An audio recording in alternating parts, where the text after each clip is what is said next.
This is a fictional mind bender. One of the best moments of Game of Thrones during its run on HBO a few years ago was when Ned Stark's bastard son, Jon Snow, was made King of the North, fresh after winning the Battle of the Bastards that resulted in the death of Ramsay Bolton, who had taken their ancestral home of Winterfell Castle, and now was recaptured.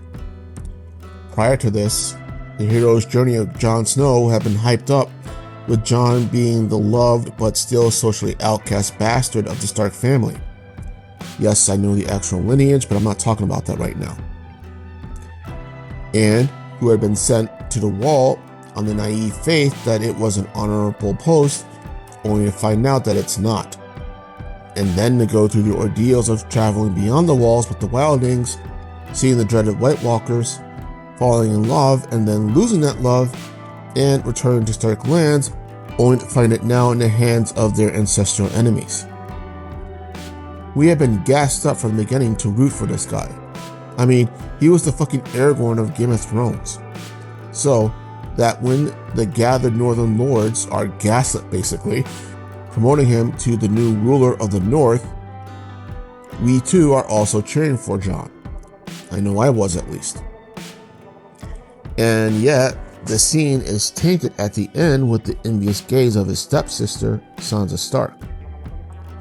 Sansa has been on her own torturous journey as well, from being a betrothed hostage at King's Landing, to being caught up and framed for the assassination of King Joffrey, to following the advice of Littlefinger and marrying Ramsay Bolton, and being assaulted by him many times on a daily basis, and then fleeing him because anything was better than staying in that hell, including death. And it was in fact Sansa Stark, using her contacts with the Knights of the Vale, that was primarily responsible for the Stark victory at the Battle of the Bastards, which had been against overwhelming odds and quite frankly were losing. And yet here Jon was receiving all the glory, getting all the credit. Jon was the one being named the new ruler of the North not that long after her full brother, the previous King of the North, Robb Stark, had infamously been assassinated along with the rest of his family and most of his commanders at the Red Wedding. Throughout the series afterwards, there was a low-key conflict between the two that ironically finally comes to a head during an argument with their sister Arya, who has also now returned to Winterfell as well. During the fight, Sansa finally confesses what Jon and we the audience suspected all along, that she wanted to rule Winterfell and the North because it was not only her birthright being a full-blooded Stark, but she that basically won the Battle of the Bastards, the very battle that won the throne for her brother. So, we understand Sansa's view of why she's so jealous. And many fans were on her side for this as well. So then, why the disrespect from the North, from her own people? I think the answer is relatively simple.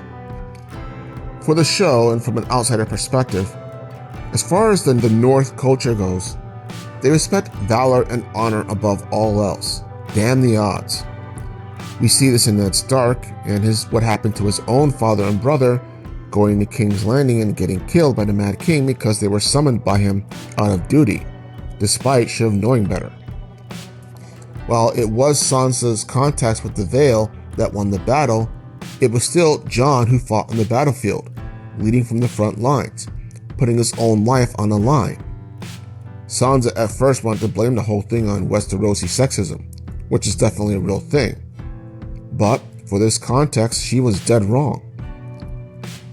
Throughout her journey across the North, while her and Jon were trying to get people to side with them for the war, Sansa prided herself on being a Northerner, something that she says quite frequently.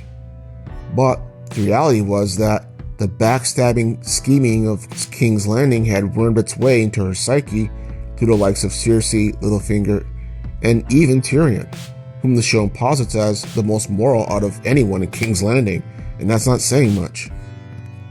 Basically, despite being a Northerner, Sansa thought like a Southerner, and during a fight with Jon over her involvement in the battle plans, And when Jon asks for her opinion, she doesn't mention at all that she could call in reinforcements. She does correctly call out Jon for being stupid in his tactics, as well as Ned and Robb for also being noble and stupid, and that she knew Ramsay Bolton better than anybody. She was correct on all accounts. But withholding that key bit of information was what sank her ambitions. And when Arya Stark returns, she calls out Sansa on this several times. To be sure, Sansa is more political savvy than Jon, who rules with his heart and his morals rather than what's right in front of him, and quite frankly never wanted to rule in the first place, which many fans were still kind of pissed at. Sansa is also a more intelligent ruler, and even Jon admits this. But equally, Jon leads by example and inspires others. That's what makes him a true Northerner. And, just as a side note, this is something that irks Daenerys Targaryen as well when she allies with the North during the war with the White Walkers. That it was her dragons and her men that helped win that particular battle, but at the same time, she gets no credit. Why? Because, again, it was Jon leading from the front lines who people saw, right or wrong. And, true, time eventually shows that Jon might be a good ruler per se, but he should not be a king, nor did he, again, wanted that in the first place. And I believe that at the end of the series, and yes, I know it sucked, but whatever, that when Jon is leaving his family to go off to the Wall, that he acknowledges this fact to Sansa in their last meeting, and yet at the same time, his relationship with her is basically ruined because Sansa broke her promise to him not to reveal his true identity, even though it was for a good reason. Sansa asks for forgiveness and Jon doesn't respond, just says that she was right and that they have a good ruler now. So there you are. Still, by this time, Sansa does become Queen of the North, the Red Wolf of the North, as I heard someone call her. And I think she's learned that particular lesson about being a Northerner very well. She can be smart when she needs to be. That's fine. And obviously, that's better. But at the same time, she cannot act like a schemer if she wants support of the North that her brothers and her father had. She has had to learn to balance out the two.